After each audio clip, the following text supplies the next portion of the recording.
Hello, this is Adam House, and this is week 11 of my undergraduate student diary in my history class called Resisting Fascism and Global History. And so week 11, we are going to talk a little bit about Great Britain. All right, so first of all, we have another book that we've read for this class. This one is called The 43 Group, Battling Mosley's Blackshirts.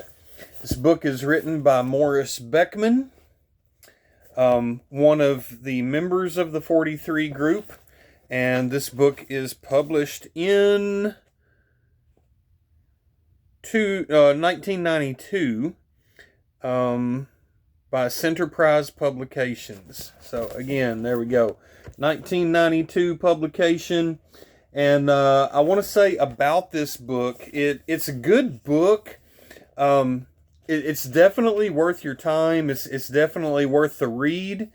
Now, I would say one drawback to this book is that there's also a lot of, I wouldn't call it repetition as much as a lot of the chapters kind of deal with a lot of the same material.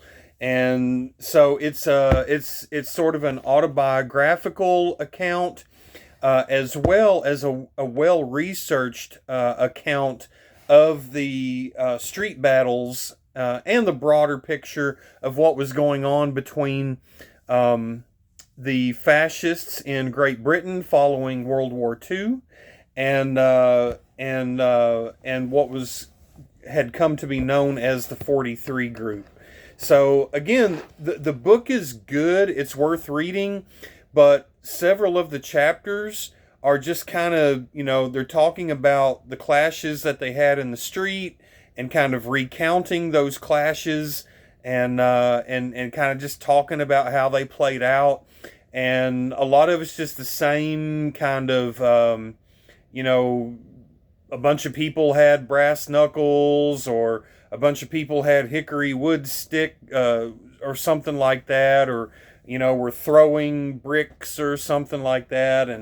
And so if you enjoy reading about street clashes, then you'll really love this book. But I also don't want to give the impression that it's monotonous in that way or tedious in that way, so much that it takes away from it being a good read. It is a good read. It's a good, again, autobiographical account, but the author has also done his research and gone back and gotten the old news stories and gone into archives and gotten the records from other sources besides just himself and the group that he was in. And overall, it tells a good story and paints a pretty good picture of what was going on between the fascists and the anti-fascists in Britain following World War II. All right, so a couple of things about this book and about this week's topic, fascism in Britain. We can go back to before World War II. In the 1930s, this fascist by the name of Oswald Mosley came from a well-to-do family. He was a conservative and tended to have pretty radical politics, though, even within the conservative movement. He had a difference of politics enough with the Conservative Party that he left the Conservative Party, went to the Labour Party for a while, and had enough difference also with the Labour Party that he realized he didn't really fit in there either. And so he started his own party called the British Union of Fascists, or the BUF. And he was involved, in his compatriots at the time were involved in the October 4th, 1936 infamous Battle of Cable Street in Britain. And so he was part of this. Mosley and his people, his fellow fascists in the 1930s, were part of this wider European rise of fascism in a lot of different countries. And this rise to fascism in Europe, or in Britain, was much the same as the other countries in Europe. And of course, it's kind of a similar, the way it plays out is kind of similar to the way it played out in the United States in the 1930s, leading up to World War II. You have these different groups, these fascist groups that are on the rise within the United States, and they're on the rise within these European countries. They're on the rise in Britain as well. But as it happened with the United States, the same happened with Britain, in that when World War II actually broke out, then a lot of these fascist groups started to go away, or to go underground, or just to go quiet. And so Mosley kind of loses power for a while, and becomes somewhat of an exile for a short while during World War II. All right, and of course, if you know much about World War II history, you know that Britain caught a lot of hell. Britain caught a pretty nasty brunt of the violence. There was a lot of bombing. There was a lot of death, loss of life, loss of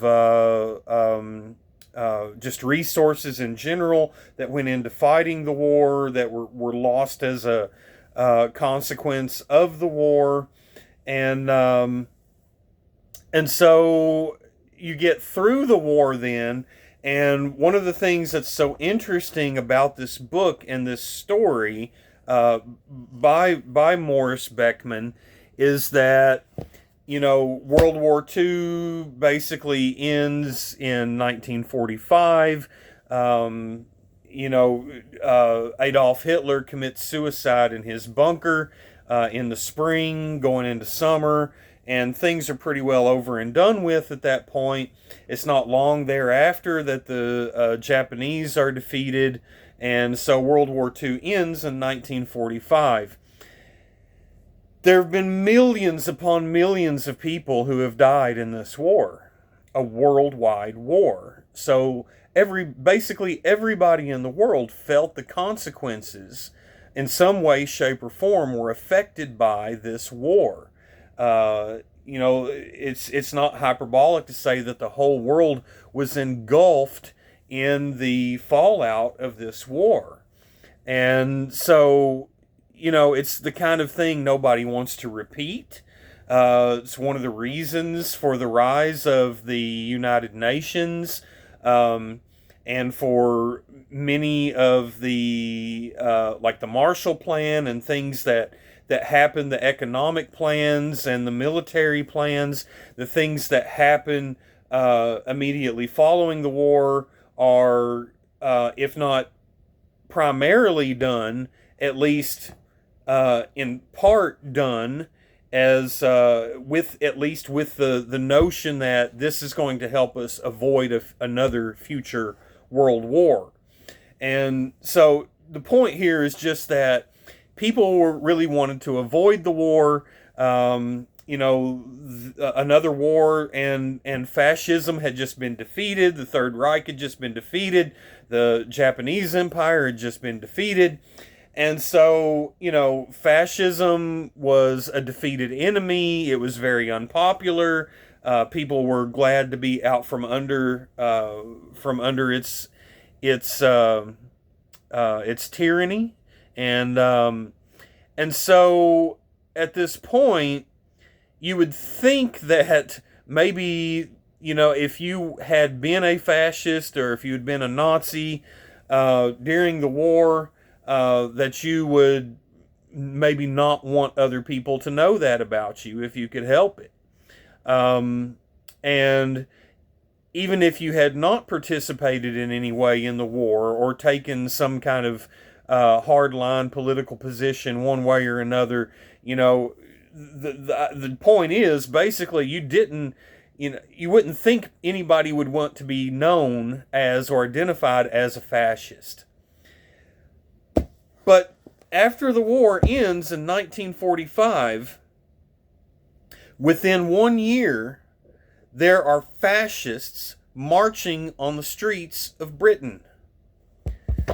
There are uniformed blackshirts in the streets, raising the symbols of fascism and Nazism again within the streets of Britain, and engaging in anti-Semitic chants and rhetoric and speeches and leafleting and flyering, and handing out literature again about, they hated Jews, they hated foreigners, they hated basically anybody who was not white and anybody who was not Christian. Once again, kind of the same old, same old. And so, it's kind of difficult, at least, this is 2025 right now that we're living in.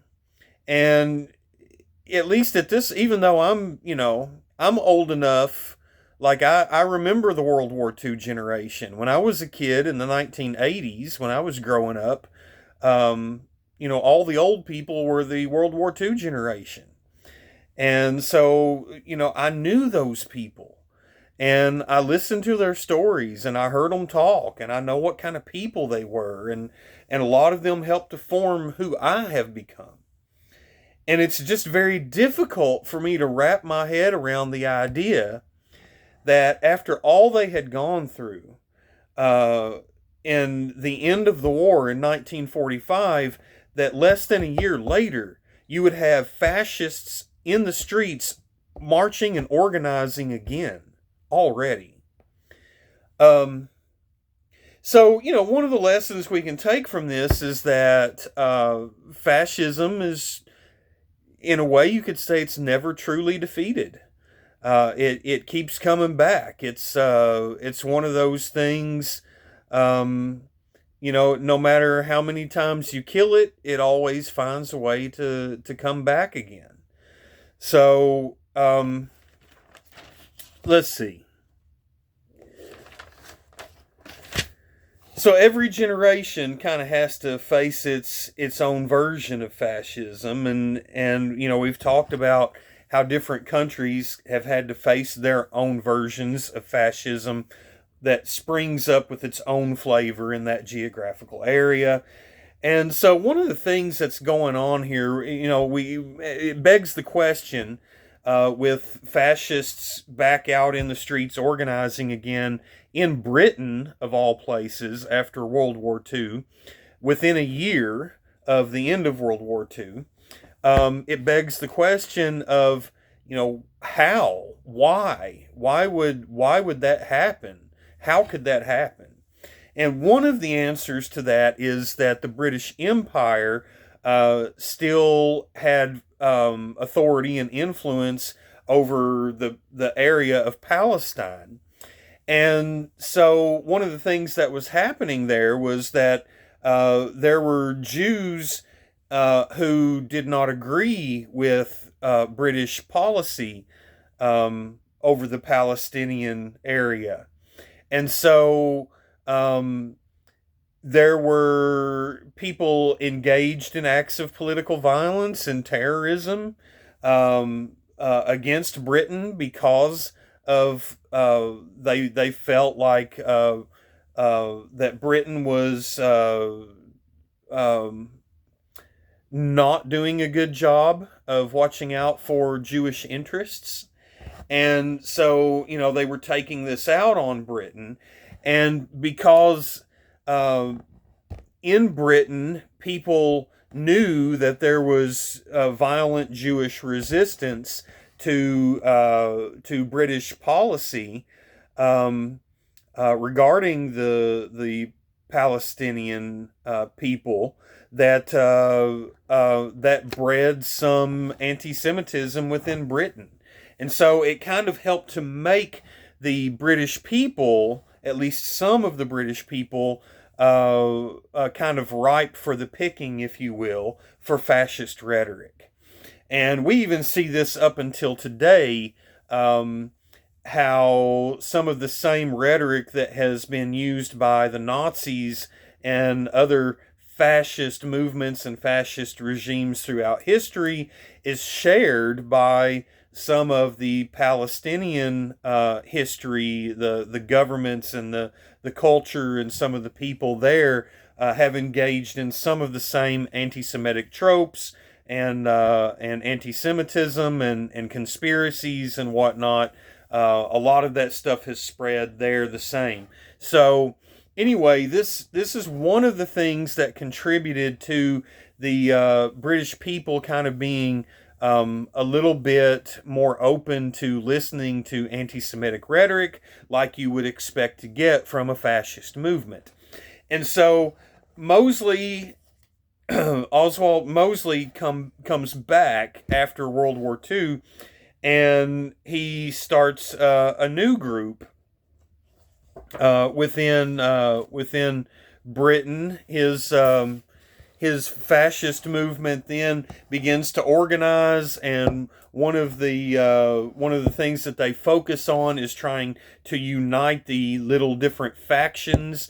Anytime some little fascist group pops up somewhere, anywhere in Britain, Oswald and his movement are looking to kind of co-opt that movement and to kind of bring it into their larger movement and make a bigger, more united movement out of it.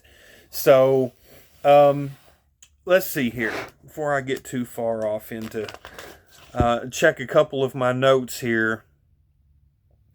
So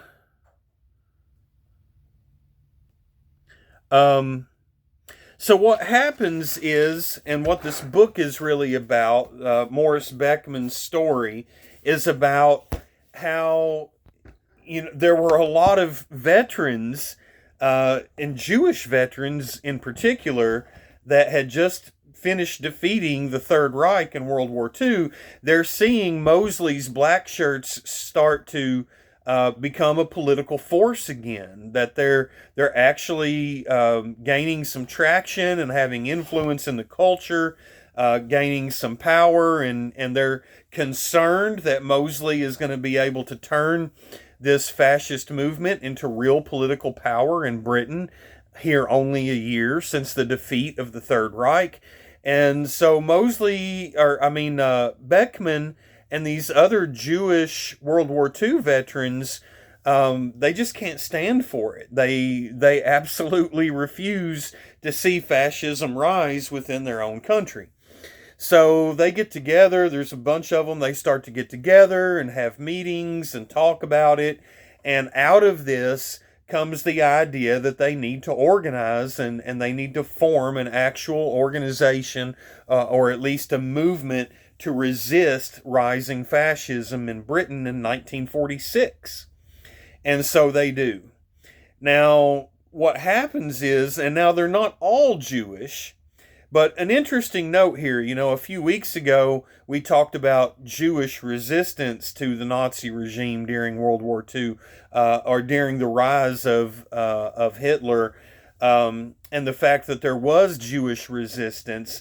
And, kind of hearkening back to that, this is a good way to point out that, there continued to be Jewish resistance even after World War II, that most of these veterans, not all of them, but most of them were Jewish in Britain, that decided that they needed to resist this fascist, post-World War II fascist movement in Britain's streets. And so in one of these meetings, one of the things that they discuss is when they begin to formalize their group as an organization, somebody asks the question, what are we going to call ourselves? And so there's a little bit of deliberation over it, and as Beckman records it, that basically somebody says, we don't want to waste a lot of time, it doesn't really matter what we're called, it matters what we do. And so they say, well, somebody throw out some ideas, what are we going to call ourselves? And somebody else says, or asks, well, how many people are here today in attendance at this meeting this time? And they count everybody and they say, well, there's 43 of us here today. And he says, there we have it, the 43 group. And so that's just kind of an arbitrary number, kind of an arbitrary way to name your group. It really has nothing to do with anything. but that was where they got their name. They called themselves the 43 group. Now, there were a lot more than 43 of them. There were several hundred of them, and at their height, there were many hundreds of them. And basically, they were made up mostly of veterans, of World War II veterans. And these were people that just decided they were absolutely not going to let fascism take a breath in their country. Now, another piece of this, an interesting part of the dynamic here, is that the political climate in Britain was such that they really wanted to hold true to their pluralistic and kind of liberal values, the values of free speech and of liberty, of personal freedom, and that everybody can speak as freely as we can possibly allow people to be able to speak. And so wanting to hold true to those kind of classically liberal, some people might say libertarian types of principles, British politics was such that they did not want to go down the same route that Germany was going down post-World War II. Germany was engaged in what they were calling denazification, and they were actually trying to re-educate Nazis, to kind of try to break through their indoctrination, and that's why it's called re-education, to just kind of break that hold of that fascist dogma that they had been indoctrinated into. And Germany did a lot of things like banning the swastika. You could no longer display the swastika. You could no longer, in public, where anybody could see you, you could no longer throw up a Roman salute or a Hitler salute. You could not do that anymore. And so they were going down this route in Germany of banning a lot of things that had to do with the Nazis. And with fascism in general, a lot of things that you could not promote, a lot of old Nazi or fascist ideas. So in Britain, they decided not to do that. They decided to go the other way. And they said, we might not support it and we might not like it, but we believe so much in the principles of free speech that we're going to allow people to do and say and have and display everything that they want to, as robustly as possible. We want to preserve robust free speech. And that meant that even in 1946 Britain, you're going to have Nazis marching in the streets. And so you get Mosley's blackshirts that are coming to power. Well, Beckman and the 43 group decide our government is not doing anything to stop this, and it doesn't look like they're going to do anything to stop this, and we just went and put our lives on the line to stop this over in Germany and other parts of Europe, and lost our friends in battle. We've been, we've had our uniforms soaked in the blood of our best friends fighting fascism, and we'll be damned if we're going to let this happen here now. And so the 43 group decided to organize, and every time that they found out about a fascist rally that was happening, a fascist march, a fascist demonstration, a fascist protest, any kind of fascist event that they found out that was going on in Britain, the 43 group would get together and they would try to amass enough of their numbers, so they were kind of like a quick reaction force. Militia's kind of a strong word because they did not use guns. So there wasn't shooting like that, but they were definitely ready to go out and meet these fascists in the street and street brawl with them if they had to, in order to let make sure the fascists understood that you're not going to do this here. So that was the idea, and that was how it played out, and that's that's basically the gist of what the 43 group was and why it was formed and what they did. So, let me go through my notes here a little bit again, make sure I mention everything. Yeah, again, so one of the things about this moment in history is because since it is just after World War II and fascism is very unpopular at this moment, Beckman's 43 group they enjoyed basically the popular support of the British people for the most part. Obviously, Mosley's blackshirts had their own support, as well, but for the most part, the British people were on the side of the anti-fascists. So, the 43 group enjoyed popular anti-fascist support, and they took advantage of that to their benefit. A lot of times they would try to remain peaceful and wait for the other side to instigate things. But, both sides definitely engaged in plenty of violence. There were a lot of clashes in the streets and a lot of brass knuckles, a lot of batons and sticks and bricks and stones and even potatoes with razor blades protruding out of them, thrown at one another, and those kinds of things.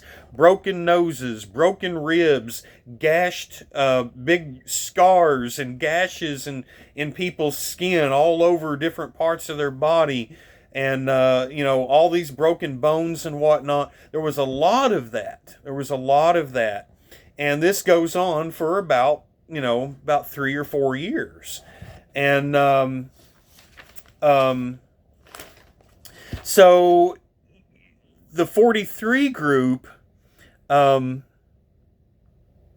want to say that they were basically the right movement in the right place at the right time. I think when you step back and you look at the 43 group and its moment in history and its place in history and its time in history, you have to recognize that a different strategy and different tactics might not have worked so well at the time, because the 43 group, within about 3 years or so, they do put down the fascist movement.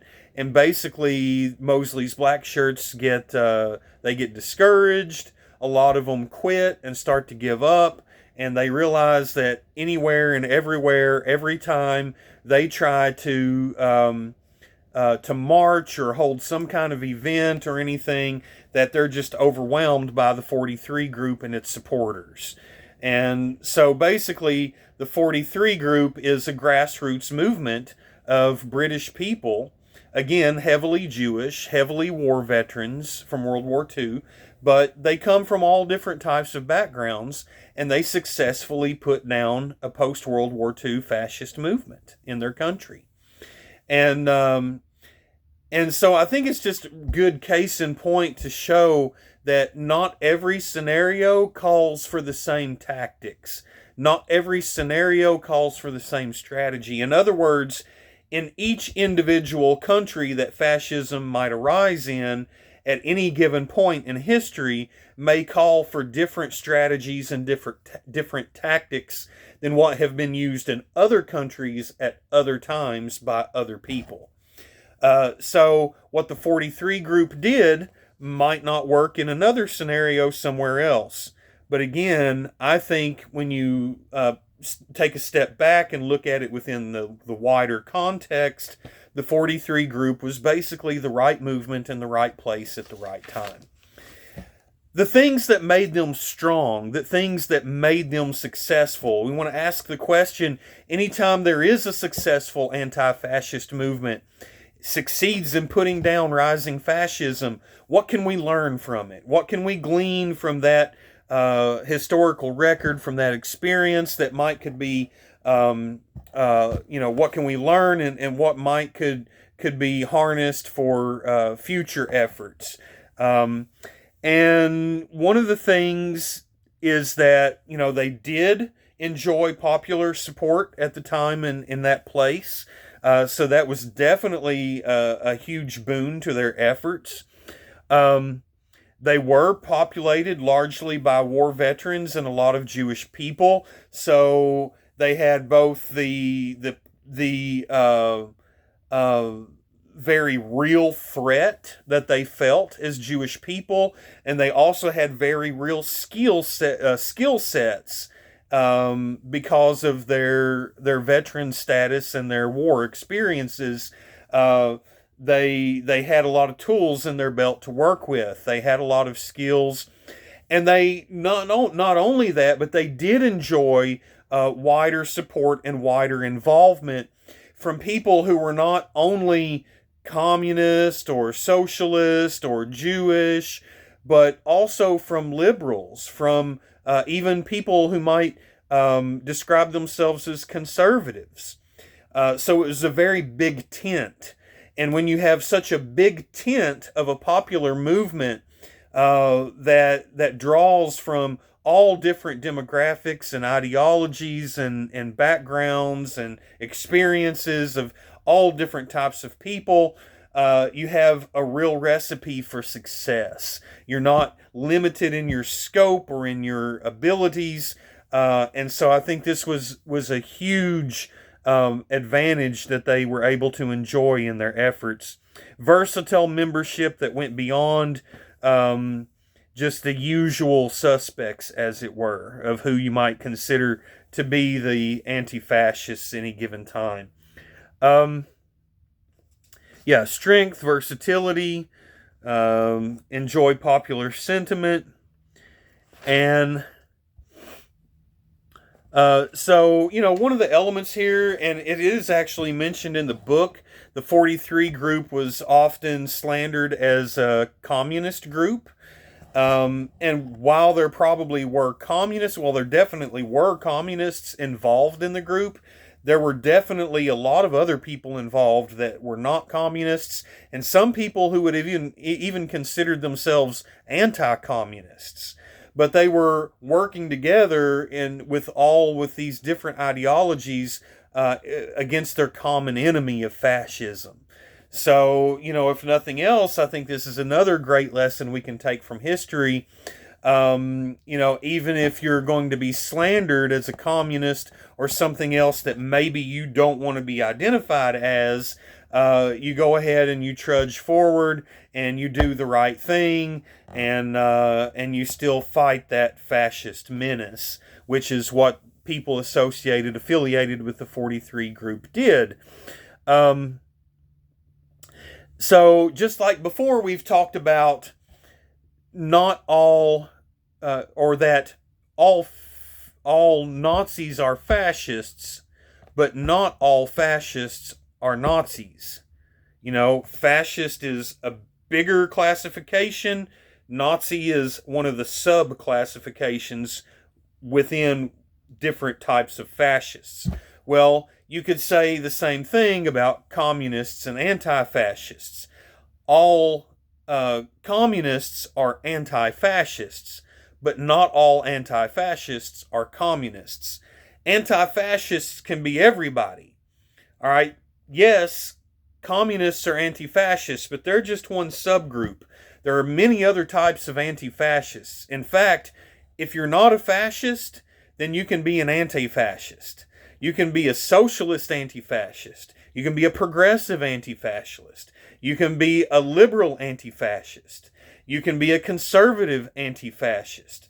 All right? And you can think of other things too. A libertarian anti-fascist, whatever you want to say, you can be an anti-fascist without being a communist. And again, I think that's the best way to approach it, is to have that big tent approach where everybody that has an interest in being anti-fascist decide that we're going to lay aside all of our other political differences when we see a rising fascist movement. We're going to lay aside our other political differences with other people who are also anti-fascist, all in common cause against our common enemy, fascism.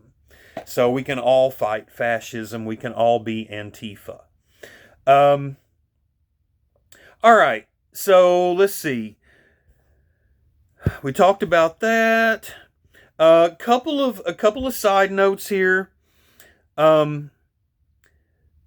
Mosley, when he broke with, this is early before World War II, Mosley's blackshirts, okay? Mosley, the fascist leader, when he broke with the Conservative Party and broke with the Labor Party, one of the driving things behind that was that he had an idea of he had a tariff policy that he wanted to impose. He wanted Britain to take the position of an imperial power that would basically be the center of power of an imperial Europe. So an imperial Europe that was centered in Britain, and then explicitly they wanted to take over the African continent and rule the African continent as a subjugated continent under this European British Empire. And so they very much were explicit in, Mosley was very much explicit in the idea that he wanted to exploit Africa and use its resources to make a British empire all throughout Europe successful and powerful. And this was an idea and a policy and a scheme that was not popular within the Conservative Party or in the Labour Party, and therefore that was one of the reasons that he founded his British Union of Fascists. So they did not want, and then basically they were going to create this economic zone where Britain and Europe was in control, with this, again, the seat of power being in Britain, and ruling over Africa, exploiting its resources to make itself wealthy, to make Britain wealthy, and then they were going to put these high tariffs on everybody else. Anybody outside of that empire, outside of that zone of power and influence, would suffer high tariffs to do any business with that empire. So basically, his international tariff scheme, his empirical tariff scheme, was what had kind of driven him out of politics in other parties and kind of forced him to start his own party. Another interesting side note here is that after Mosley's black shirts are defeated at the end of the 1940s, again, fascism gets defeated, but it seems to always have a rebirth. It gets thrown to the ash heap of history, but then, like a zombie, it rises from the grave and comes back slightly evolved into something a little bit different. And maybe evolved is not a good word, because they don't really evolve as in making progress. It is very much a regressive kind of thing. Fascism is like that. But one of the things that happens here is a major turning point in fascist history. After Mosley's black shirts are defeated, that's kind of the end of fascism in history, in its era where it focuses primarily on anti-Semitic rhetoric and anti-Semitic beliefs and anti-Semitism in general. Now, it doesn't lose that. It doesn't quit being anti-Semitic. Anti-Semitism is still very much a major part of fascism and most fascist movements. But it's no longer, after about 1950, it's no longer primarily about anti-Semitism, but in its next iteration, and since then, tends to be very much more focused as a xenophobic movement. So when and where it has risen again since 1950, yes, anti-Semitism can and usually is still a big part of it, but it tends not to be the main focus anymore. The main focus of fascist ire and demagoguery tends to be immigrants and anybody who is not considered part of the native nation. Native being whatever nationalistic idea that any given fascist movement decides to organize itself around. Again, here in the United States, that tends to be like going all the way back to the Klan. It tends to be like white Anglo-Saxon Protestantism. In our current iteration now, not even so much Protestantism as just Christianity in general. The Catholics and Protestants have kind of figured out how to get along with each other under the greater banner of white supremacy here in the United States. But very much still uses xenophobia as kind of a main focal point for organizing itself as a fascist movement. And so this happens in Britain as well. Since about 1950, it tends to be a xenophobic movement, as it now tends to be when and where it arises again. So, let's see. So I'm going to ask a quick question. What would it take for fascism to be put away for good? Like forever. To do away with it forever. What would it take for us to put fascism away forever? And the follow-up question is, it begs this question, is can it even be done? So, can it be done? If so, how? If not, then what are the implications of that? If we cannot put fascism away forever, then what are the implications of that? What does that mean? And with that, that's the end of week 11 of my undergraduate student diary in resisting fascism in global history. And as always, fuck Trump and fuck ICE.